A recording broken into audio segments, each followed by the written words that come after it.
بسم الله الرحمن الرحيم আল কোরআনের সৈনিক আমি, নেই তো পরাজয়, এক আল্লাহর গোলাম আমি, এই তো পরিচয় আমার, এই তো পরিচয়। কোরআনের সৈনিক আমি, নেই তো পরাজয়, এক আল্লাহর গোলাম আমি, এই তো পরিচয় আমার, এই তো পরিচয়। এই পৃথিবীর সবই নকল, এই পৃথিবীর সবই নকল, আসল কিছু নয়, এক আল্লাহর গোলাম আমি, এই তো পরিচয় আমার, এই তো পরিচয়। আল কোরআনের সৈনিক আমি, নেই তো পরাজয়, এক আল্লাহর গোলাম আমি, এই তো পরিচয় আমার, এই তো পরিচয়। কোরআন হাদিস শাসনতন্ত্র রাসূল আমার নেতা, উৎসাহ মোর চির অম্লান ইতিহাস বীর গাথা। কোরআন হাদিস শাসনতন্ত্র রাসূল আমার নেতা, উৎসাহ মোর চির অম্লান ইতিহাস বীর গাথা। এক আল্লাহ ছাড়া আমার দিলে, এক আল্লাহ ছাড়া আমার দিলে নেই তো কোনো ভয়, এক আল্লাহর গোলাম আমি, এই তো পরিচয় আমার, এই তো পরিচয়। আসসালামু আলাইকুম ওয়া রাহমাতুল্লাহি ওয়া বারাকাতুহু। বিসমিল্লাহির রহমানির রহিম। আলহামদুলিল্লাহি রাব্বিল আলামিন ওয়াস সালাতু ওয়াস সালামু আলা সাইয়্যিদিল মুরসালিন নবিয়িনা মুহাম্মদ ওয়া আলা আলিহি ওয়া সাহবিহি আজমাইন। আম্মা বাদ, ফাউযু বিল্লাহি মিনাশ শাইতানির রাজীম। ওয়া মান আযাল্লু মিম্মান ইয়াদ'উ মিন দুনিল্লাহি মান লা ইস্তাজীবু লাহু ইলা ইয়াউমিল কিয়ামাহ ওয়া হুম আন দুআইহিম গাফিলুন। সম্মানিত ভাতৃমণ্ডলী, আল্লাহ পাক রব্বুল আলমিনের সমস্ত প্রশংসা যে আল্লাহ পাক আমাদের সৃষ্টি করেছেন এবং আমাদের হিদায়াত দান করেছেন।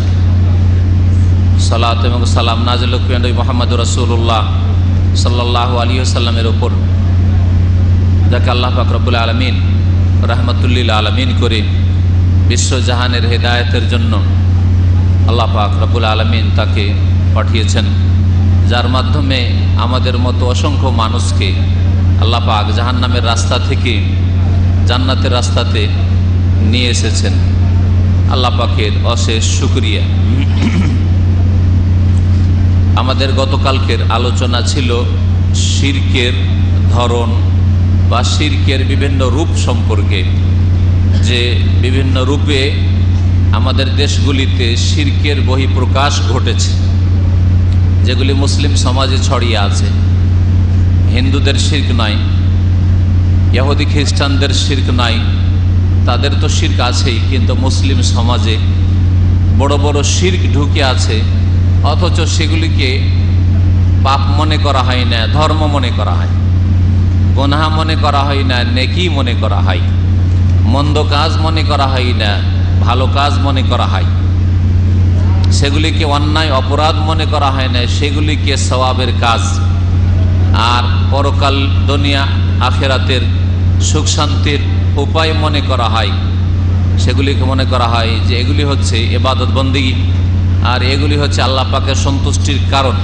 অথচ আল্লাহ পাকের সবচেয়ে বড় গজবের, ক্রোধের, অভিশাপের, লানতের কারণ হচ্ছে শিরক। সবচেয়ে বড় কারণ হচ্ছে আল্লাহ পাকের আযাবের পৃথিবীতে আর আখেরাতেও। আখেরাতে চিরকালের আযাব, আর দুনিয়াতে বহু রকমের আল্লাহ পাকের আযাব, শাস্তি, বিপদ আপদ আল্লাহর পক্ষ থেকে মানব জীবনে যে নেমে আসে বিভিন্ন পাপের কারণে। তার মধ্যে সবচেয়ে বড় কারণ, সবচেয়ে বড় পাপ হচ্ছে শিরক। আল্লাহর সাথে কোনো কিছুকে, কোনো কাউকে অংশীদার স্থাপন করা, একটি ক্ষেত্রে হোক আর একাধিক ক্ষেত্রে হোক, আল্লাহ পাকের জাত সত্তার ক্ষেত্রে হোক আর গুণাবলীর ক্ষেত্রে হোক, আর আল্লাহ পাকের কাজগুলির ক্ষেত্রে হোক, অথবা আল্লাহ পাকের ইবাদত বন্দেগীতে হোক। গতকালকে কয়েকটি শিরকের কথা তুলে ধরেছিলাম, যে শিরকগুলি আমাদের মুসলিম সমাজে ছড়িয়ে আছে। আজকে বেশ কিছু শিরকের কথা তুলে ধরব যেগুলি আমাদের সমাজে ছড়িয়ে আছে। তার মধ্যে একটি হচ্ছে আল্লাহ ছাড়া অন্যকে ডাকা, আল্লাহ ছাড়া অন্যের কাছে কিছু চাওয়া, আল্লাহ ছাড়া অন্যকে ফরিয়াদ করা, আহ্বান করা, বিপদ আপদে বালা মুসিবতে পড়লে উদ্ধার কামনা করা, সাহায্য কামনা করা, শক্তি চাওয়া আল্লাহ ছাড়া অন্যের কাছে, আল্লাহর কাছে নয়। এটাই এমন ব্যাপক হারে ছড়িয়ে আছে যে সুবহানাল্লাহ, ভারত, বাংলাদেশ, পাকিস্তানের অধিকাংশ মুসলিম এতে লিপ্ত রয়েছে। আল্লাহ ছাড়া অন্যের কাছে চাওয়া বিভিন্ন রকম ভাবে লিপ্ত রয়েছে। কেউ আলীর কাছে চায়, কেউ হাসান হোসেনের কাছে চায়, হ্যাঁ, কেউ জিলানির কাছে চায়, কেউ আর কোনো ওলি পীরের কাছে চায়, আর কেউ মুহাম্মদ রাসূলুল্লাহর কাছে চায়। আল্লাহ পাক রব্বুল আলামিন সূরা আহকাফের আয়াত নম্বর 5-এ ইরশাদ করেছেন এই শ্রেণীর লোকদের সম্পর্কে, যারা আল্লাহ ছাড়া অন্যকে ডাকে, অন্যকে আহ্বান করে, অন্যের কাছে কিছু চায়, কিছু চায় যেটা সাধারণত মানুষ দিতে পারে না। সাধারণভাবে মানুষ কতটা দিতে পারে ওটা আমার আপনার সকলের জানা আছে। কতটা আপনাকে সাহায্য করতে পারে, আপনি কতটা করতে পারেন, আমি কতটা করতে পারি, এটা সাধারণ বিবেক দিয়ে সবাই জানেন। আপনাকে আমার পকেটে যা টাকা আছে, আমার যদি আন্তরিকতা থাকে দিয়ে দিতে পারি, আমার যা ক্ষমতা আছে দিতে পারি। আমার শরীরে যেই ক্ষমতাটা আছে, আপনি একটা বোঝা উঠাইতে পারছেন না, একা উঠাইতে পারছেন না, আমি হয়তো হেল্প করে যতটা আমার শরীরে ক্ষমতা আছে, কতটা ক্ষমতা আছে, 50-60 কিলো না 100 কিলোই এই ওটাতে হেল্প করার ক্ষমতা আছে, আর সেটার না হয় সহযোগিতা করতে পারি। কিন্তু যদি বলে যান না একটা পাহাড়, ওহদ পাহাড়টা উঠিয়ে দিতে হবে, হ্যাঁ, হিমালয় পাহাড়টাকে উঠিয়ে নিয়ে সৌদি আরবে নিয়ে চলে আসতে হবে, হ্যাঁ, একটা লোকে এখানে কেউ মারধর করছে, জুলুম অত্যাচার করছে, আমরা দৌড় দিয়ে গেলাম আর বাঁচাবার চেষ্টা করলাম, এতটা আমাদের আপনাদের ক্ষমতা আছে, তাই না? কিন্তু যদি এখানে কর্নিশে সমুদ্র বিচে, সমুদ্রে একটা ছেলে অথবা একটা লোক ডুবে, যে সাঁতার জানে না, ডুবছে, আর ওখান থেকে চিৎকার করে যে ইফতার ক্যাম্পের ভাইরা আমাকে উদ্ধার করো, তো যুক্তিসঙ্গত পারবেন আপনারা? প্রথম কথা, এখান থেকে 1.5 কিলোমিটার 2 কিলোমিটার দূরে সমুদ্র, আপনাদের কাছে আওয়াজ পৌঁছিবে না, না পৌঁছিবে? এই গায়েবী খবর কেমন করে জানলেন যে একটা লোক ডুবছে? চোখের আড়ালে আপনাদের পর্দা খুলে গেল আর জেনে নিলেন। ওই আর এক শিরক আছে আমাদের দেশে, ওটা যে কাশফের শিরক, যে কাশফ হয়ে যায়। আউলিয়ারা আরে দূর থেকে 5000 কিলোমিটার 10,000 কিলোমিটার ধরে দেখতে পায়। এই জন্য আমাদের দেশের ধর্মীয় কিতাবাদিতে আছে যে পীরেরা কোথায়, মক্কায় কাবা শরীফে কুকুর ঢুকেছে, হ্যাঁ, পীর বাংলাদেশে বসে দেখতে পাচ্ছে, ওখান থেকে কুকুর তাড়াচ্ছে, হ্যাঁ। আর একবার কখনো মক্কা শরীফে আগুন লেগে গেছে বা মদিনা শরীফে আগুন লেগে গেছে, আর এক বালতি পানি নিয়ে ছিটাচ্ছে ওখান থেকে। মুরিদানরা জিজ্ঞাসা করছে, আরে বাবা কি ব্যাপার, ব্যাপার স্যাপার কি? তো বলছে, আরে তোমরা বুঝবে না ওইসব, তোমরা বুঝবে না, তোমরা তো দেখো না। কি হয়েছেটা কি হুজুর? হুজুরে কিবলা হয়েছেটা কি? বলছে যে কাবা শরীফে আগুন লেগেছে, অথবা মসজিদে নববীতে, মদিনা শরীফে আগুন লেগেছে, আমি এখান থেকে পানি ছিটিয়ে নিমিয়ে দিলাম। বুঝলেন না? এসব কিস্সা কাহিনী হিন্দুরা বয়ান করে না, এসব কিস্সা কাহিনী খ্রিস্টানরা বয়ান করে না, এসব কিস্সা কাহিনী নাস্তিকরা বয়ান করে না, বিধর্মীরা বয়ান করে না, হ্যাঁ, যাদেরকে ইসলাম দ্রোহী বলছেন আর যাদের বিরুদ্ধে বড় বড় মিছিল করছেন, নিজেদের মধ্যে ওই সব অপরাধ ঢুকে আছে। ইসলামপন্থী যাদেরকে বলছেন তাদের এক শ্রেণীর লোকেরা, এরা এগুলো বয়ান করে। এই পীরপন্থীরা, তরিকতপন্থীরা, যারা ইসলামকে 4 ভাগে ভাগ করেছে, তরিকত, মারিফাত আর শরীয়ত হাকিকত, ওরা এসব বলে যে আপনি আমি দেখি না, কিন্তু ওলিয়া উলিয়া কোথায় কি হচ্ছে পৃথিবীর কাশফ হয়ে যায়। কাশফ মানে হ্যাঁ, উন্মুক্ত হয়ে যায়, খুলে যায়, যার ফলে সারা পৃথিবী দেখতে পায়। বাংলাদেশে বসে বসে জাপান দেখতে পাচ্ছে কি হচ্ছে না হচ্ছে, আমেরিকা দেখতে পাচ্ছে, টিভি লাগে না, ওদের টিভি লাগে না। আপনি তো দেখলে টিভিতে কিছু দেখছেন, তাই না? অথবা ইন্টারনেট দেখছেন, ও বাড়িতে বসে বসে এমনিতে দেখছে, ও মারিফতি ইলম দিয়ে দেখছে। এসব শিরকি আকীদা, এসব আল্লাহ পাক রব্বুল আলামিন নবী মুহাম্মদুর রাসূলুল্লাহ সাল্লাল্লাহু আলাইহি ওয়াসাল্লাম কেউ দেননি। জীবনে শুধু একবার, তাও নবীর মুজিজা, এটা আমাদের আপনাদের কোনো ওলি আউলিয়ার হয় না, এসব হয়নি কারো। মিথ্যা কথা, এসব মিথ্যা কথা। নবী কারীম সাল্লাল্লাহু আলাইহি ওয়াসাল্লাম যখন মেরাজ থেকে ফিরে আসলেন, আর মুশরিকরা মক্কার বিশ্বাস করে না মেরাজের কথা। মিথ্যা কথা বলছো তুমি, এটা হইতে পারে নাকি যে এক রাতের মধ্যে তুমি এখান থেকে 1 মাসের রাস্তা তো হচ্ছে বাইতুল মুকাদ্দাস, প্যালেস্টাইন, ওখানে গেলে আবার মসজিদে বাইতুল মুকাদ্দাসে তুমি নামাজ পড়লে, আবার 7 আসমানে আবার ফিরে আসলে, সব মিথ্যা কথা। না মিথ্যা কথা না, ঠিক ঠিক বলছি আমি, সত্যি আমি মেরাজ থেকে ফিরে এসেছি। মুসলিমরা বিশ্বাস করলো, কাফের মুশরিকরা অবিশ্বাস করলো। তারা বলে আচ্ছা ঠিক আছে, তুমি বাইতুল মুকাদ্দাস গিয়েছো, প্যালেস্টাইন গিয়েছো, তো বলো তো বাইতুল মুকাদ্দাসের মসজিদের কয়টা দরজা আছে, কয়টা জানালা আছে, হ্যাঁ উত্তরে কি আছে, পশ্চিমে কি আছে, দক্ষিণে কি আছে, ইত্যাদি ইত্যাদি। নবী করিম সাল্লাল্লাহু আলাইহি ওয়াসাল্লাম কি করে বলবেন? তা আমি তো বলতে পারবো না ঠিক করে। এখন এই 10, 12, 11 বছর ধরে এই ইফতার ক্যাম্পে আসি, তারপর দিয়ে বলতে পারবো না এখানে এই যে এই ইফতার ক্যাম্পগুলির কটা দরজা আছে, কটা কি আছে। খুব বেশি তো হয় সেকশন বলতে পারবো, কয়টা ভাষায় আলোচনা হয় এইগুলি বলতে পারবো হয়তো, তাই না? একজন মানুষ ফালতু কাজে সময়কে ব্যয় করেন না, তো এইসব কয়টা দরজা, কয়টা জানলা, কয়টা গেট, কয়টা কোথায় ছিদ্র আছে, কোনখান দিয়ে কোন ফাঁক আছে, এগুলো কি করে, ওইসব করার কি প্রয়োজন রয়েছে? নবী করিম সাল্লাল্লাহু আলাইহি ওয়াসাল্লাম বলতে পারলেন, সহিহ বুখারীতে আছে, ফাজাল্লাল্লাহু লি বাইতুল মাকদাসে, তখন বাইতুল মুকাদ্দাস আমার সামনে আল্লাহ পাক স্পষ্ট করে তুলে দিলেন, আমি দেখতে পেলাম। নবী করিম সাল্লাল্লাহু আলাইহি ওয়াসাল্লাম যখন তখন দেখতে পেতেন না, নিজের হাতে ছিল না। মুজিজা জীবনে একবার আল্লাহ পাক করিয়ে দিয়েছেন, এটা নবী রাসূলদের শুধু হয়, আর তাও যার হয়েছে তার, বলবেন না যে সব রাসূলের সব নবীর হয়েছে। যার হয়েছে প্রমাণিত কোরআন হাদিস দিয়ে তার শুধু। যেমন মুসা আলাইহিস সালামেরও বেশ কিছু মুজিজা ছিল, তার মধ্যে লাঠি সাপ হয়ে জাদুঘরদের সমস্ত সাপকে গিলে খেয়ে নিল। অজগর সাপ হয়ে যা, লাঠিটা মাটিতে নিক্ষেপ করলে ফাইজা হসবানু মুবিন, একবারে সুস্পষ্ট অজগর সাপ। তো এগুলো হচ্ছে মুজিজা, নবী রাসূলের হয়। হ্যাঁ, কোন ওলির, আবু বকর, উমর, উসমানের এগুলো হইতো না। আর যারা পীর, গতকালকে বলেছি পীরতন্ত্রে বিশ্বাসী, তারা শিরক বিদআত মুক্ত নাই, তাদের আবার কি করে মুজিজা হইতে পারে? হ্যাঁ, তারা কিছু জিনের খেলা, অলৌকিকত্ব দেখায়, জিন বশে করে।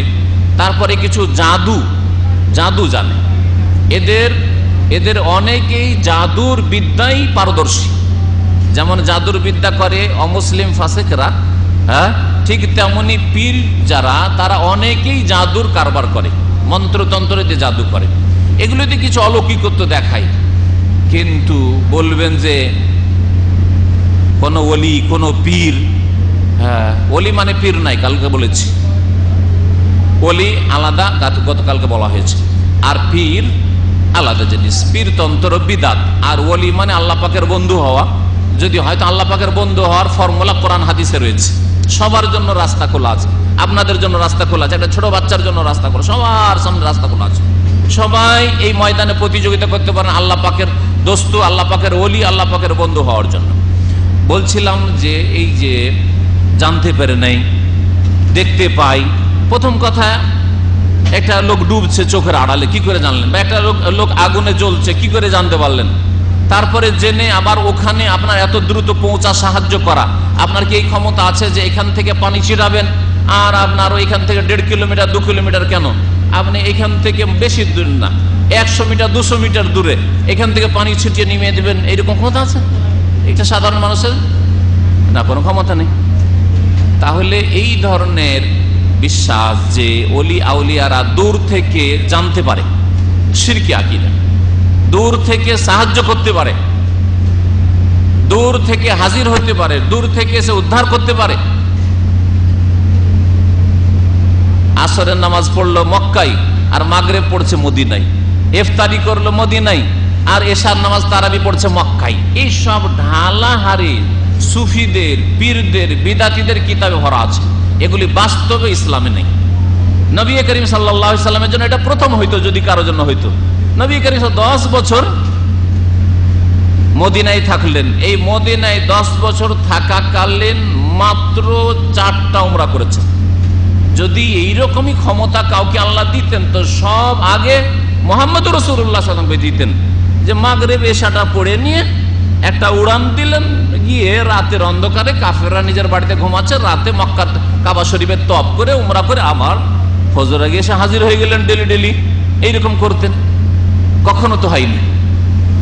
তাহলে আবার এই বিদাতীদের কি করে হইতে পারে? তো এই রকমের যে ধারণা যে দূর থেকে কেউ সাহায্য করতে পারে অথবা দ্রুত এরকম যেতে পারে, একমাত্র যাদের কথা কোরআনে কারিমে আল্লাহ পাক বলেছেন, সুলাইমান আলাইহিস সালামের কথা আল্লাহ পাক বলেছেন, তাকে আল্লাহ পাক আরেকটা অলৌকিকত্ব দিয়েছিলেন, গদুওয়াহা শাহরুন ওয়া রাওয়াহুহা শাহরুন, আল্লাহ কোরআনে বলেছেন। এই জন্য আমরা বিশ্বাস করি রসুলের হাদিসে মেরাজের কথা আছে, সেই জন্য বিশ্বাস করি। আর আমার কথা, আপনার কথা, পীরের কথা, ওলির কথা নেই, আর কারো হাতেই ক্ষমতা দেওয়া নাই, সেই জন্য বিশ্বাস করা শিরকি আকীদা। সুলাইমান আলাইহিস সালাম সকালবেলা 1 মাসের পথ ভ্রমণ করতেন, হাওয়া খেতে যেতেন। বাতাসের ওপরে চেয়ারটা উড়তে শুরু করত। চেয়ারে যেমন আমি বসে আছি, তিনি সিংহাসনে বসে আছেন বা চেয়ারে বসে আছে, কুরসিতে বসে আছেন বিরাজমান, আর বাতাস উড়িয়ে 1 মাসের রাস্তা নিয়ে চলে যাচ্ছে। ওয়ারাওয়াহু শাহরুন, 1 মাসের রাস্তা গেলেন, আবার ফিরে বাড়ি চলে আসা। দুপুরবেলা খাওয়া দাওয়া করলেন, আরাম বিশ্রাম করলেন, বিকেলবেলা আর একবার ভ্রমণে যাবেন। 1 মাসের রাস্তা, 1 মাসের রাস্তা, আবার চলে গেলেন ভ্রমণ করে, হাওয়া খেয়ে চলে আসলেন।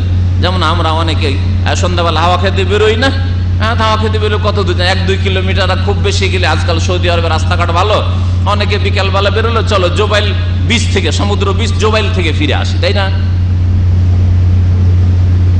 80 কিলোমিটার হয়তো গেল, আর তারপর আসো, তাতে অনেক রাত হয়ে যায়। তো আল্লাহ পাক রব্বুল আলামিন এইরকম কোন মানুষকে ক্ষমতা দেননি যে অদৃশ্যের কথা দেখে নিবে, জেনে নিবে, তারপরে সাহায্য করবে।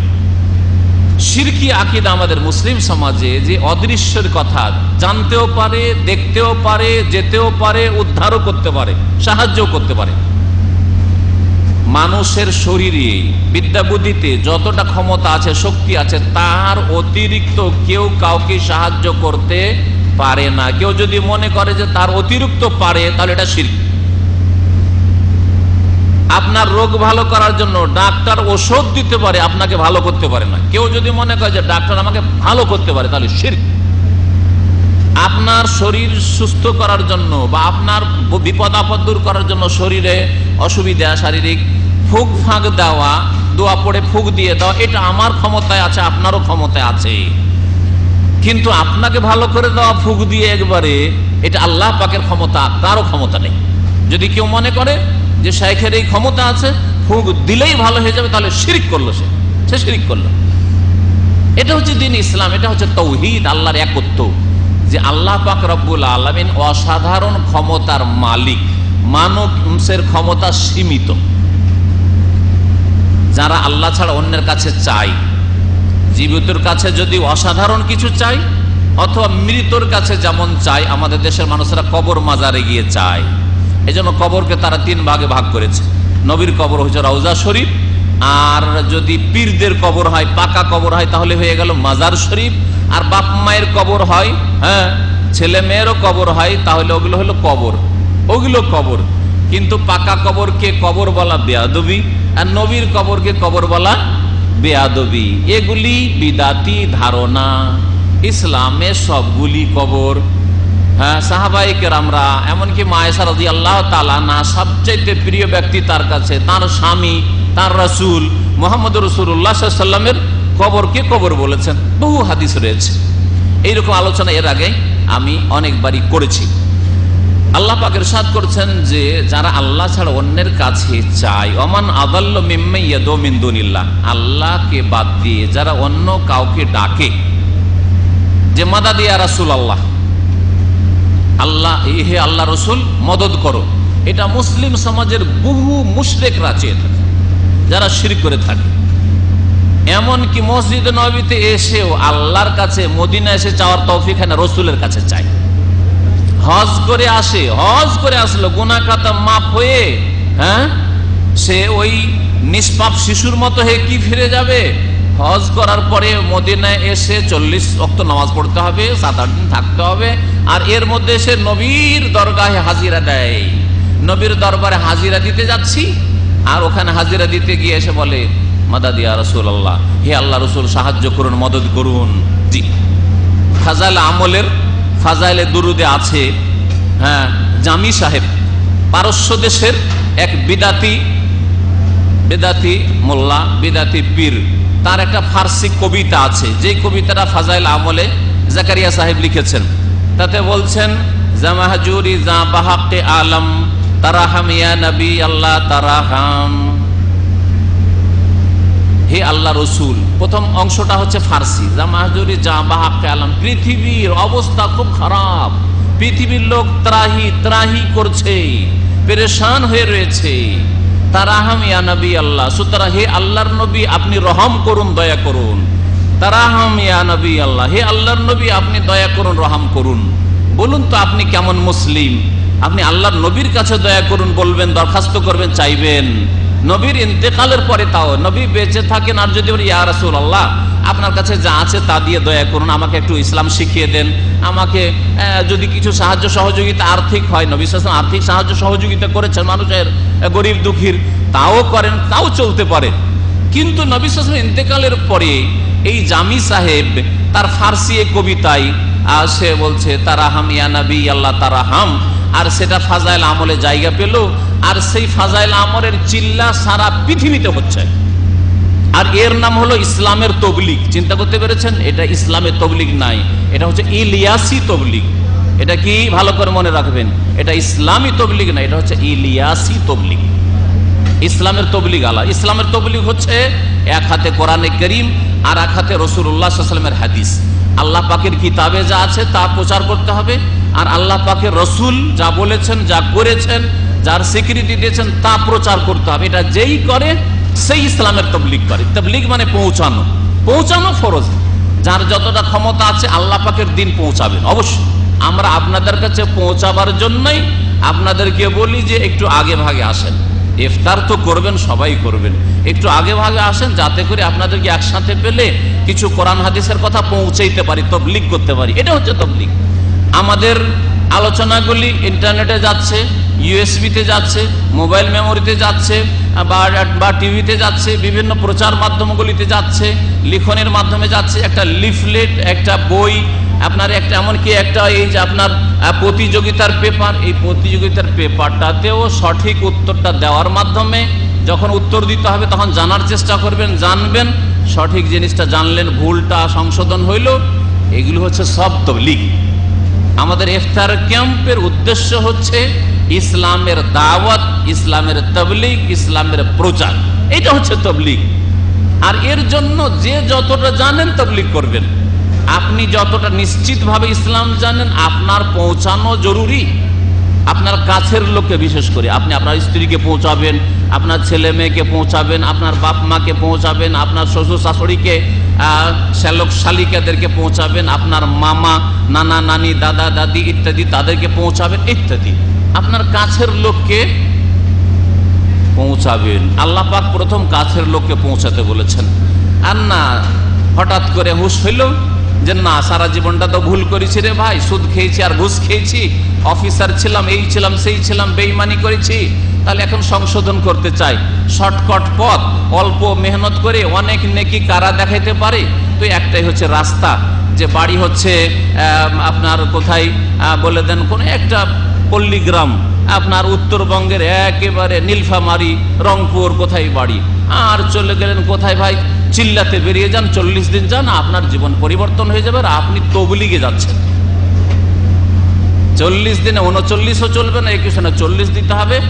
আর এই তবলিগ না, এগুলো তবলিগ না, এটা ইসলামের তবলিগ না, এটা হচ্ছে ইলিয়াসি তবলিগ। আর তাদের কিতাবের একটি নজির বললাম, এইরকম বহু কথাই কিতাবে আছে। চিন্তা করুন, আমার আলোচ্য বিষয় হচ্ছে দেশীয় শিরক। দেশে যে বিভিন্ন রূপে শিরক ছড়িয়ে আছে, বলেন যদি তবলিগের কিতাব, ইলিয়াসি তবলিগের কিতাবে এত বড় শিরক থাকে, তারাহাম ইয়া নবী আল্লাহ তারাহাম, হে আল্লাহর নবী রহম করুন, হে আল্লাহর নবী রহম করুন, তাহলে এটা ইসলামের তবলিগ কি করে হইতে পারে? আপনাকে বিচার করতে বলছে, আমি এর বেশি বিচার করব না। আপনি বিচার করেন যেটা ইসলামের তবলিগ না শিরকের তবলিগ। যে নবীর কাছে রহম চাওয়া যায়, শুধু চাওয়া যায় না, পাওয়া যায়। না হলে চাওয়ার কথা কি করে এত বড় কিতাবে, শাইখুল হাদিসের কিতাবে লেখা আছে। আল্লাহ পাক রব্বুল আলামিন বহু লোককে এইভাবে গুমরাহ করেছেন যখন তারা বিদাতের রাস্তা নিয়েছে। যদি কোরআন হাদিসের রাস্তায় থাকতো তাহলে এত বড় ভুল হইতো না। কিন্তু যখন কোরআন এবং হাদিসের রাস্তা বাদ দিয়ে সুফিজমের রাস্তা নিয়েছে, শাইখুল হাদিস সাহেব যদি হাদিসেরই শুধু খিদমত করত তাহলে এই গুমরাহি হইতো না। কিন্তু শাইখুল হাদিস সাহেব না, তাসাউফ, সুফিবাদও আছে। আল্লাহকে পেতে হলে সুফিবাদ লাগবে। সুফিবাদে শিখিয়েছে যে সুফিবাদের ইসলাম ইরান থেকে প্রচার হয়েছে। মৌলানা জামি আর তারপরে ওই শামস তাবরেজি আর ওই মৌলানা জালালউদ্দিন রুমি আর শেখ সাদি আর আপনার ওই হোসেন মনসুর হাল্লাদ ইবনে আরবি, যাদের আকীদা শিরক বিদআতে ভরা, এগুলি তাদের কাছে আদর্শ হয়ে গেছে, যার ফলে বিভ্রান্তির শিকার হয়ে ওই জামির কবিতা ফাজাইলে দুরুদে লিখে ফেলেছে। আমি যখন ফাজাইলে দুরুদ লিখছিলাম, জাকারিয়া সাহেব বলছেন, আর সেই সময় শুধু স্বপ্ন দেখি যে যখন ফাজাইলে দুরুদ লিখছো তখন কাসিদা লিখো, কাসিদা মানে কবিতা লিখিও, কবিতা লিখিও। আমি তখন কল্পনা জল্পনা করতে লাগলাম কোন কবিতায় লিখি, কোন কবিতায় লিখি। এই কল্পনা জল্পনায় বারবার মনে আসে যে এটাই লিখি, এই মাওলানা জামির কবিতাটা লিখি। এই মাওলানা জামির এই শিরকি প্রথম লাইনই হচ্ছে শিরক, আর তারপরে প্রত্যেকটা লাইনে শুধু চেরা গাফেল না শিনি, হে রসুল, হে আল্লাহ রসুল, আপনি আমাদের থেকে কেমন করে গাফেল থাকতে পারেন, আমাদের খোঁজ খবর কেন নেন না, আমরা উম্মতি পেরেশান আছি আর আপনি শুয়ে আছেন, একটু আমাদের খোঁজ খবর নেন। আউযুবিল্লাহ, আউযুবিল্লাহ, আউযুবিল্লাহ আন নাকুনা মিনাল জাহিলিন। আল্লাহু আকবার। আল্লাহ যেন এইসব জাহিলিয়াত থেকে মুসলিম সমাজকে উদ্ধার করে। তো বলছিলাম যে আল্লাহ ছাড়া অন্যের কাছে চাওয়া হচ্ছে বড় শিরক। সেটা নবীর কাছেই চান, আর জিলানির কাছেই চান, আর আবু হানিফার কাছেই চান, আর আবু বকরের কাছেই চান, আর ওমর উসমান আলীর কাছেই চান, শিরক। এটা বলতে গিয়ে বললাম যে আমাদের দেশের ওই ছুতার মিস্ত্রিগুলো, কাঠ মিস্ত্রিগুলো যখন ভারী কাঠফাট উঠায়, আমি দাঁড়িয়ে দাঁড়িয়ে অনেক সময় দেখেছি কাঠফাট উঠাচ্ছে, নিজের চোখে দেখা, ইয়া আলী করে না, হ্যাঁ ইয়া আলী বললে ভারী জিনিস উঠাইতে পারবে, বড় শিরক সরে রাখেন। তারপর আমাদের দেশের ক্যালেন্ডারগুলো, আমাদের দেশের শিরকের কিছু রূপ দেখাচ্ছি। ক্যালেন্ডারে 5টা নাম লেখা থাকে, 5-এ পঞ্চাতন, এটা শিয়া মতবাদ থেকে এসেছে। 5-এ পঞ্চাতন মানে 5 পঞ্জ, এটা হচ্ছে ফার্সি ভাষা, 5কে পঞ্জ বলা হয়, 5কে। আর তন মানে হচ্ছে বডি, তন মানে হচ্ছে দেহ, পঞ্চ তন মানে 5টা বডি, 5টা পবিত্র দেহ রয়েছে, মোবারক দেহ রয়েছে। তারা কে? মোহাম্মদ, আলী, ফাতেমা, হাসান, হুসেন। দেখবেন ক্যালেন্ডারগুলিতে, বাংলা ক্যালেন্ডারে, বাংলাদেশে, ইন্ডিয়াতে মোহাম্মদ, আলী, ফাতেমা, হাসান, হোসেন, এই করে 5টা জায়গায়, হয়তো মোহাম্মদ নামটি মাঝখানে থাকতে পারে, অনেকদিন আগের দেখা। কিন্তু আপনারা ভালো করে দেখবেন নিজের বাড়িতে হয়তো রাখা আছে, টের পান না। কারণ যারা ক্যালেন্ডারে ছাপায় ওরা নকশা করতে চায়, আর নকশাতে ওদের জানা আছে যে আমাদের ট্রেডিশন হচ্ছে যে এই 5টা নাম দিতে হবে, 5টা নাম দিতে হবে। মসজিদের মোহাম্মদ, আলী, ফাতেমা, হাসান, হোসেন, কেন শুধু মসজিদে 5টা নাম কেন? আবু বকর, উমর, উসমান, এগুলো কোথায় গেল? আরে আশরা মুবাশশিরা আরগুলি, সাদ বিন আবি ওয়াক্কাস, তালহা বিন উবাইদুল্লাহ, আবু উবাইদা বিন জাররাহ, ওগুলো কোথায় গেল? আরে আয়েশার নাম কোথায় গেল? খাদিজার নাম কোথায় গেল? হ্যাঁ, এগুলো শিরক। তাহলে ক্যালেন্ডার রেখেও শিরক বাড়িতে ঝুলিয়ে রেখেছেন। এইভাবে বহু শিরক আমাদের সমাজে ছড়িয়ে আছে। কালকে যখন শিরকের আলোচনা করছিলাম, তো আমাদের এক শিক্ষিত ভাই এখানে সামনেই বসে আছেন, বলছেন যে আমি তো জানতাম যে কুতুব আছে, আর শুধু তাই নয়, আমি তো বললাম যে পৃথিবীর চারদিকে 4টা কুতুবের কথা বলেছিলাম। উনি বললেন না, প্রত্যেক শহরে একটা করে কুতুব আছে, প্রত্যেক শহরে শহরে একটা করে কুতুব বসে আছে, ওই শহরটাকে ধরে আছে। ঢাকা শহরকে কুতুবে ধরে আছে, তো কখন চলে যেত। বোম্বাই শহরকে কুতুবে ধরে আছে, দাম্মাম শহরকে আউযুবিল্লাহ কুতুবে ধরে আছে, না কখনো না, আল্লাহ পাক ধরে আছেন। কোরআনে কারীমে আল্লাহ পাক ইরশাদ করেছেন, ইন্নাল্লাহা ইউমসিকুস সামাওয়াতি ওয়াল আরদা আন তাজুলা। আল্লাহ পাক বলছেন, আল্লাহ পাক রব্বুল আলামিন ইউমসিক, ইউমসিক মানে কি? আমসিক, আমসিক ধরো, তাই না? হ্যাঁ ধরো। ইউমসিকুস সামাওয়াত, আল্লাহ আসমানগুলিকে ধরে আছেন, ওয়াল আরদি, আর পৃথিবী, জমিন, ঢাকা, চিটাগাং, আর রাজশাহী, খুলনা, সব আল্লাহ পাক ধরে আছেন। ইউরোপ, আমেরিকা, হ্যাঁ সাগর, মহাসাগর, পাহাড়, পর্বত, সব কিছু আল্লাহ পাক ধরে আছেন। আনতাজুলা, ধ্বংস হওয়া থেকে রক্ষা করার জন্য। আল্লাহ যদি ধরে না রাখেন সব কিছুই ধ্বংস হয়ে যাবে, এটা তো কোরআন বলছে। আর আমাদের দেশি মুসলিমদের আকীদা কি বলছে?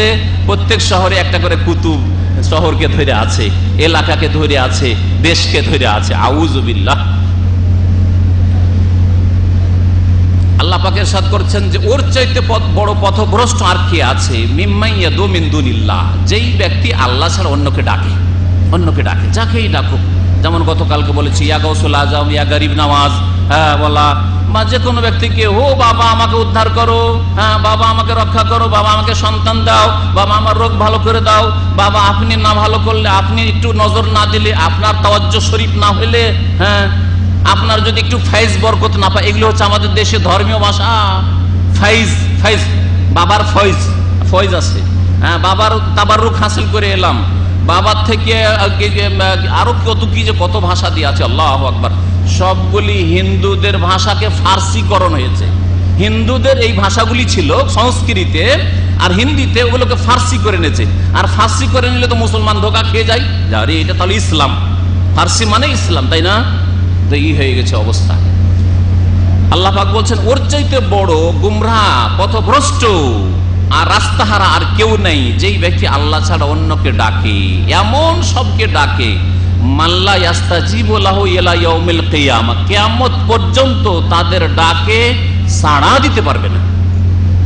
সারা জীবন ধরে যদি মুহাম্মদুর রাসূলুল্লাহকে ডাকেন, আল্লাহর কসম করে বলছে এটাই আমার ঈমান, আর এটাই নবী সাল্লাল্লাহু আলাইহি ওয়াসাল্লামের ঈমান ছিল, এটাই সাহাবায়ে কেরামের ঈমান ছিল, যে সারা জীবন ধরে যদি মদিনায় গিয়ে ইয়া রাসূলুল্লাহ মাদাদ, ইয়া রাসূলুল্লাহ মাদাদ করেন, সারা জীবন ধরে যদি আবু হানিফাকে ডাকেন, সারা জীবন ধরে যদি আবু বকরকে ডাকেন, সারা জীবন ধরে যদি ফাতেমাকে ডাকেন, সারা জীবন ধরে যদি আর কোন ইমামকে ডাকেন, আর পীরকে ওলিকে ডাকেন, জিলানীকে চিশতিকে ডাকেন, মাল্লা ইয়াস্তাজিবু লা ইয়াস্তাজিবু লাহু, ডাকে সাড়া দিতে পারবে না ইলা ইয়াউমিল কিয়ামাহ, কিয়ামত পর্যন্ত, কিয়ামত পর্যন্ত। এমন নয় যে কোনো কালে হয়তো তারা শুনে নেবেন না, কখনো না, ইলা ইয়াউমিল কিয়ামাহ। আল্লাহ পাক বলছেন সাড়া দেওয়া তো দূরের কথা, সাড়া দেওয়ার জন্য শোনা লাগে, তাই না? যদি ওখান থেকে আমাকে কেউ ডাক দেয় গেটের বাইরে থেকে, প্রথম আমার শোনা লাগবে, শোনার পর আমি তার কথাই ডাকে সাড়া দিলাম না দিলাম না, ওটা আমার ইচ্ছা, তাই না? তাহলে প্রথম শোনা লাগবে, আমি শুনতেই পেলাম না, তা আবার সাড়াই কি দেবো, ইশারা কি করে? আচ্ছা ঠিক আছে শুনলাম আপনার কথা, কি করে ইশারা করবো, তাই না? আল্লাহ আরো বলছেন ওয়াহুম আন দুআইহিম গাফিলুন, আরে ডাকে সাড়া দাও তো দূরের কথা, ওই যে শিরিককারীরা, বিদাতীরা আল্লাহ ছাড়া অন্যদেরকে ডাকছে, নবী ওলিদেরকে ডাকছে, পীরকে ডাকছে, হুজুর কিবলাকে ডাকছে, এই ডাক থেকেও তারা গাফিল হয়ে রয়েছে। ওয়াহুম আন দুআইহিম, তারা যে তাদের কাছে আহ্বান করছে, তাদের কাছে দোয়া করছে, তাদেরকে ডাকছে, এই থেকে তারা কি গাফিলুন, গাফিল হয়ে রয়েছে, অনবহিত, কোনো খবরই রাখে না। মুহাম্মদ রাসূলুল্লাহ সাল্লাল্লাহু আলাইহি ওয়াসাল্লাম ইন্তেকালের পরে খবর রাখে না যে এতগুলি লোক এসে মাদাদ ইয়া রাসূলুল্লাহ করে আমাকে কষ্ট দিচ্ছে, শিরিক করছে, আমাকে আল্লাহর সাথে শরীক করে দিচ্ছে। জিলানী খবর রাখে না, চিশতিও খবর রাখে না, কেউ খবর রাখে না, কেউ খবর রাখে না। সারা পৃথিবীর কোন মানুষ ইন্তেকাল করে গেলে, দুনিয়া থেকে চলে গেলে, কে কি করছে না করছে তার সম্পর্কে কোনো খবর রাখে না।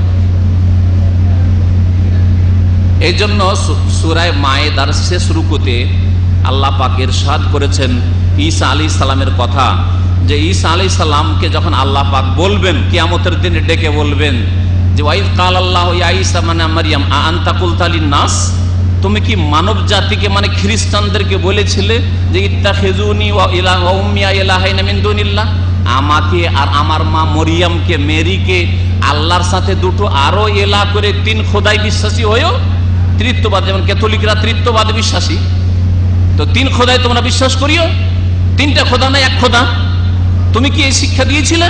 আল্লাহ পাক চার্জ করবেন, জিজ্ঞাসা করবেন কিয়ামতের মাঠে ঈসা আলাইহিস সালামকে। তখন ঈসা আলাইহিস সালাম বলবেন আল্লাহ সুবহানাক, তুমি পাক, তুমি পবিত্র, এটা হতেই পারে না, মা ইয়াকুনু লি আন আকুলা মা লাইসা লি বিহক, যেটা আমার হক নয়, আমার প্রাপ্য নয়, আমার অধিকার নাই, কথা কি করেই বলতে পারি, আমি কখনোই কথা বলিনি। ইন কুনতু কুলতুহু ফাকাদ আলিমতা, আমি যদি বলে থাকি তো তুমি তো জানো আল্লাহ, আমি বলিনি। তারপরে বলছে ওয়া কুনতু আলাইহিম শাহীদাম মা দুমতু ফীহিম, আল্লাহ যতদিন তাদের মাঝে ছিলাম ততদিন আমি সাক্ষী ছিলাম, তখন তো এই কথা বলতে শুনিনি। আমি বেঁচে থাকাকালীন বা আমি পৃথিবীতে থাকাকালীন আমি তো কোনো খ্রিস্টানের কাছে শুনিনি, বা আমার অনুসারীদের কাছে, হাওয়ারীদের কাছে শুনিনি যে আমাকে বলতো যে তুমি আল্লাহর পুত্র বা আল্লাহর শরীক পার্টনার, তোমার মা আল্লাহর স্ত্রী বা আল্লাহর শরীক, এই কথা বলতে শুনিনি। ফালাম্মা তাওয়াফাইতানি, তবে আল্লাহ যখন তুমি আমাকে উঠিয়ে নিয়েছো আসমানের ওপরে, কুনতা আনতার রাকিব, আমি আর জানি না, আমি আর খবর রাখি না, এখন তুমি মালিক তাদের, আমি খবর রাখি না। দেখছেন ঈসা আলাইহিস সালাম বেঁচে আছেন, আসমানের উপরে আছেন। তাই বলছেন ফালাম্মা তাওয়াফাইতানি, আল্লাহ আমাকে যখন উঠিয়ে নিয়েছো, কবুজ করে নিয়েছো, গ্রহণ করে নিয়েছো তোমার কাছে, কুনতা আনতার রাকিবা, আনতা তুমি জানো, আমি জানি না আল্লাহ, তুমি এখন তাদের দেখো। খ্রিস্টানরা অন্যায় করেছে, শিরিক করেছে আমার পরে, আমি চলে আসার পরে, আমি থাকাকালীন এই শিক্ষা কখনো আমি দিইনি।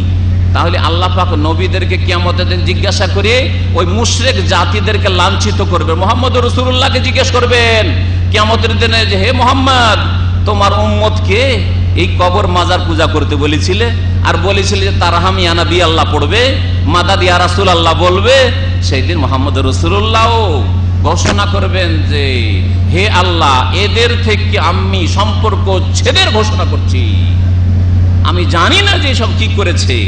এই জন্য কিয়ামতের মাঠে একটা সহিহ বুখারী সহিহ মুসলিমের হাদিস রয়েছে, কিয়ামতের মাঠে যখন বিদাতিরা আসবে হাউজে কাউসারের পানি খেতে, তখন নবী করিম সাল্লাল্লাহু আলাইহি ওয়াসাল্লাম দেখেন যারা উযু করেছে, মুসল্লি, কারণ কবর মাজার পূজা করলেও আর নবীকে ডাকলেও, শিরিক করলেও এরা উযু করেছে, নামাজ পড়েছে, তো এরা ওই উযুর অঙ্গগুলি দেখে নবী বলবেন যে আস্তে দাও, আস্তে দাও, ওসাই হাবি, ওসাই হাবি, আমারই সাথী সঙ্গী, আস্তে দাও, আস্তে দাও।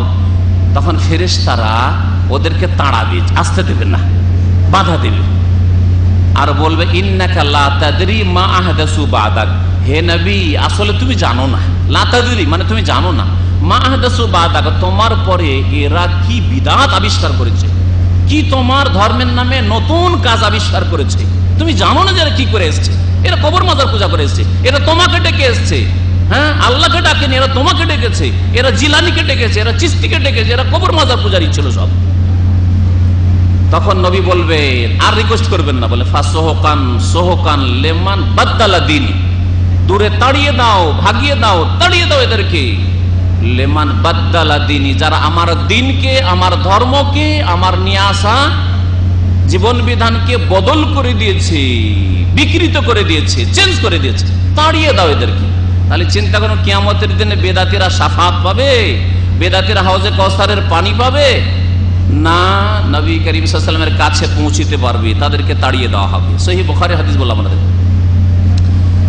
আমাদের দেশে যেসব শিরক রয়েছে তার এক রকমের শিরক হচ্ছে মানব রচিত বিধানকে খুশি মনে কবুল করা, মানুষের তৈরি করা বিধানকে খুশি মনে কবুল করা। একটা হচ্ছে খুশি মনে কবুল করি না, কিন্তু আমাদের উপর চাপিয়ে দেওয়া হয়েছে আর আমরা কিছু করতে পারছি না, তাহলে আমরা মাফ পেয়ে যাব। কিন্তু মানব রচিত বিধান দিয়ে আদালত চলবে, মানব রচিত বিধান দিয়ে সংসদ চলবে, মানুষের তৈরি করা আইন কানুন দিয়ে সমাজ চলবে, রাষ্ট্র চলবে, সমস্ত সমস্যার সমাধান হবে। আর কোরআনকে শুধু বাড়িতে বাড়িতে টাকে সাজিয়ে রাখো, সেলফে সাজিয়ে রাখো, এর জন্য আল্লাহ কোরআন নাজিল করেননি।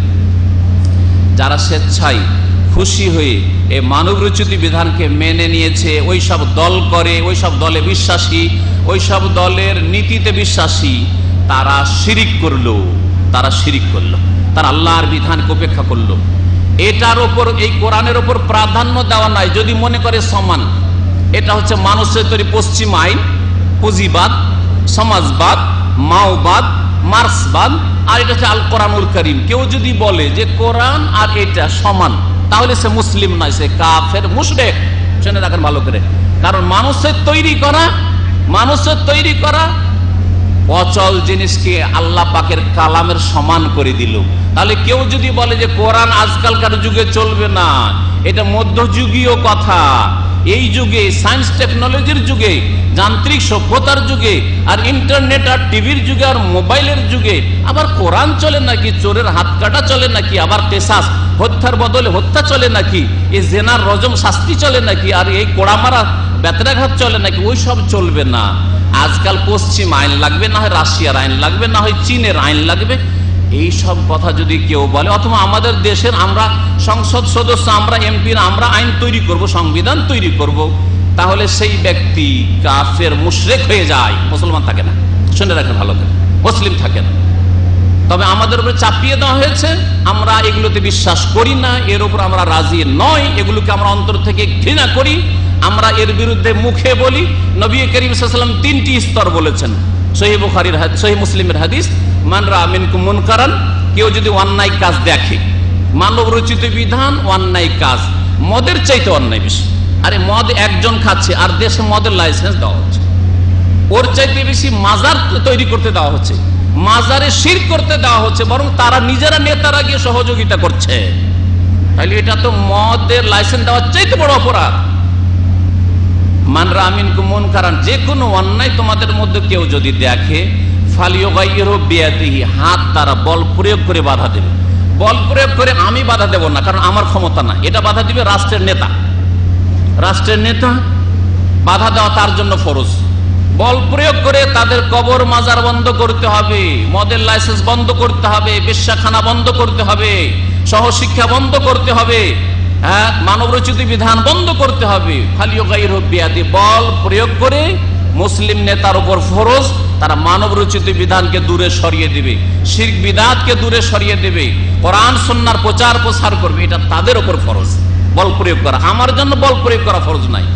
এক শ্রেণীর হুজুর মৌলবি মুফতিরা তারা নিজের হাতে এটা নিয়েছে, যার ফলে তারা গুমরাহ হয়েছে। না, কখনো বল প্রয়োগ কোনো আলেম করবে না, কোনো মুফতি করবে না, কোনো শাইখুল হাদিস করবে না, কোনো মাদ্রাসার নেতা করবে না, কোনো আল্লামা করবে না, এটা ওদের কাজ হয়। আমাদের কাজ হচ্ছে দ্বিতীয় থেকে শুরু হবে, কারণ আমাদের হাতে পাওয়ার নেই, সেনাবাহিনী নেই, প্রশাসন নেই। সুতরাং আমাদের কাজ হচ্ছে ফাইন লাম ইয়াস্তাতে, যদি বল প্রয়োগ না করতে পারো ফাবে লিসানি, তাহলে কথার দ্বারা অন্যায়ের প্রতিবাদ করবে। আমরা কথার দ্বারা বলছি মানব রচিত বিধান শিরক, মানব রচিত বিধান কুফরি, কবর মাজার পূজা শিরক। জি হ্যাঁ, কথার দ্বারা বলছি। বল প্রয়োগ করে মাজার ভাঙা আমার জন্য জায়েজ নয়, মাজার ভাঙা সরকারের জন্য জায়েজ, সরকারের জন্য জায়েজ, শুধু না তাদের উপর ফরজ।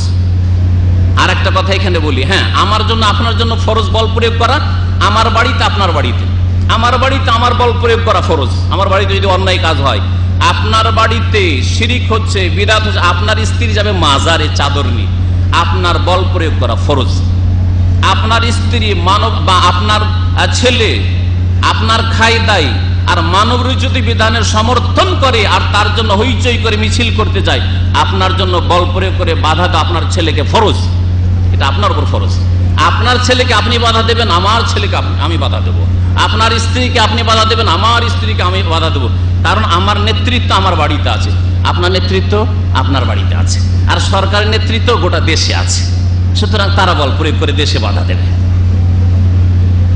ফাইন লাম ইয়াস্তাতে, যদি না পারেন বল প্রয়োগ করতে, বাইরে আপনার ভাইয়ের বাড়িতে অন্যায় হচ্ছে আর আপনার ভাবিকে গিয়ে মারবেন আপনি, না, এটা আপনার জন্য জায়েজ না। আপনার ভাইকে বলবেন যে আপনি এটা কাজটা করেন, বল প্রয়োগ করেন। আমরা কথার দ্বারা অন্যায় বাধা দেব, অন্যায়ের প্রতিবাদ করব, এটা আমাদের কাজ।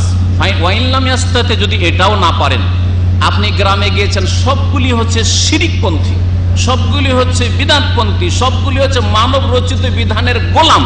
এরা কোরআন বিশ্বাস করে না, এরা কোরআনকে বলে যে এটা শুধু ওই মানুষ যখন মারা যাবে তখন কোরআন খানি করার জন্য। এখানে চোরের হাত কাটা ওগুলো রাখো, ওগুলো ওই যুগের কথা ছিল, ওগুলি এখন চলবে না। এই মুখ খুলতে পারছেন না, তাহলে ফাবে কালবেহি, অন্তর থেকে ঘৃণা করে প্রতিবাদ জানাও, অন্তর থেকে এদেরকে ঘৃণা করো, মানব রচিত বিধানকে অন্তর থেকে কমপক্ষে ঘৃণা করো। ওয়াযালিকা আদআফুল ঈমান, এটা হচ্ছে সর্বনিম্ন ঈমান। নিম্ন স্তরের ঈমান হচ্ছে বাতিলকে ঘৃণা করা, শিরককে ঘৃণা করা, বিদআতকে ঘৃণা করা, পাপকে পাপীকে ঘৃণা করা, এটা হচ্ছে সর্বনিম্ন ঈমানের পরিচয়। যেসব শিরক আমাদের দেশে আছে সেগুলির বলছিলাম যে মানব রচিত বিধান। আল্লাহ পাক সূরা আরাফের আয়াত নম্বর 54 তে ইরশাদ করছেন, আলা লাহুল খালকু ওয়াল আমরু, হে মানব জাতি শুনে রাখো, সৃষ্টি কার? সৃষ্টি কে করেছেন? লাহু, আল্লাহ বলছে আলা লাহুল খালকু, সৃষ্টি কার? আল্লাহর। ওয়াল আমরু, আদেশ নিষেধ কার? আল্লাহর। আদেশ নিষেধ কে দেবে? আইন কে দেবে? বিধান কে দেবেন? আল্লাহ। দুটোই আল্লাহ। আল্লাহ আপনাকে সৃষ্টি করেছেন, নেতাকে সৃষ্টি করেছেন, আইনটাও আল্লাহ পাকের জন্য। আলা লাহুল খালকু ওয়াল আমরু। সম্মানিত ভাতের বড়, যেসব শিরক আমাদের দেশে আছে তার মধ্যে একটি শিরক হচ্ছে ওয়াহাদাতুল ওজুদের শিরক। এই ওয়াহাদাতুল ওজুদ ধর্মীয় টার্ম, সাধারণ লোকেরা সহজে বুঝবে না, একে লম্বা করে ব্যাখ্যা করতে হবে, সময় বেশি নেই। খুব সংক্ষেপে বলছি, এই সুফিদের অধিকাংশ যারা এই পীর মুরিদিতে বিশ্বাসী, তাদের এই ধারণা যে পৃথিবীর সবকিছু হচ্ছে এক, পৃথিবী এবং পৃথিবীর সৃষ্টিকর্তা আল্লাহ, সবকিছু এক। শুধু সৃষ্টি নয়, সৃষ্টি যত সৃষ্টি আছে, কুকুর ছাগল আর মানুষ জিন আর গাছপালা আর আল্লাহ, সৃষ্টি স্রষ্টা সবকিছু হোক ওয়াহদাতুল ওজুদ, এক। মানে যিনি হচ্ছেন আব্দুল্লাহ তিনি হচ্ছেন আল্লাহ, যিনি মোহাম্মদ তিনি আল্লাহ, ওয়াহদাতুল ওজুদ। এই আকীদা ইবনে আরবি যাকে সবচেয়ে বড় সুফি সাধক আমাদের দেশের পীরেরা বলে, এই ইবনে আরবির কুফরি মতবাদ। আর আরেকটি শিরকি কুফরি মতবাদ হচ্ছে হোসেন মানসুর হাল্লাজের, যে মানসুর হাল্লাজকে আমাদের দেশের সমস্ত বিদআতপন্থীরা বলে আল্লাহর বড় ওলি ছিল। আমি বলছি ওলি ছিল, কিন্তু কার ওলি? শয়তানের বড় ওলি ছিল, আল্লাহর ওলি ছিল না। আল্লাহর ওলি কখনো ছিল না, আল্লাহর বড় শত্রু ছিল, আল্লাহর দুশমন ছিল সে। যে এই কথা পেশ করেছিল আনাল হক, আমি আল্লাহ, আমার মধ্যে আল্লাহর অবতরণ ঘটেছে। জি, এটা হিন্দু ধর্ম। ভারতে গিয়ে কয়েক বছর ব্রাহ্মণদের শিষ্য থেকে আর সাধু সন্ন্যাসীদের দাসত্ব গ্রহণ করে ইরাক থেকে সফর করে ভারত থেকে এই কুফরি শিরকি মতবাদ নিয়ে এসেছিল ইরাককে পাচার করে। আর ইরাকে আসার পরে ফার্সি ভাষায় ছেড়ে দিল, আর সেটা ভারতে আবার চলে গেল, মুসলিম সমাজে আবার ওই হিন্দু ধর্মে বিশ্বাসী হয়ে গেল। ওই সেটা হচ্ছে হলুলের আকীদা। মানে সারা পৃথিবীর সৃষ্টির যারা বিশেষ বিশেষ ব্যক্তিত্ব তাদের মধ্যে আল্লাহর অবতরণ ঘটে। বড় বড় পীরদেরকে দেখছেন মানে আল্লাহকে দেখছেন। এই জন্য আমাদের দেশের পীরেরা অনেকে বলে থাকে যে আপনার পীর বাবাকে দর্শন করছেন মানে আল্লাহকে দর্শন করছেন। আপনি যখন পীর বাবাকে দেখে নিলেন মানে আল্লাহকে দেখে নিলেন আপনি। এই আকীদা তাদের এই জন্য আছে। এগুলো হচ্ছে শিরকি কুফরি আকীদা, যা ভারত, বাংলাদেশ, পাকিস্তানে ছড়িয়ে আছে।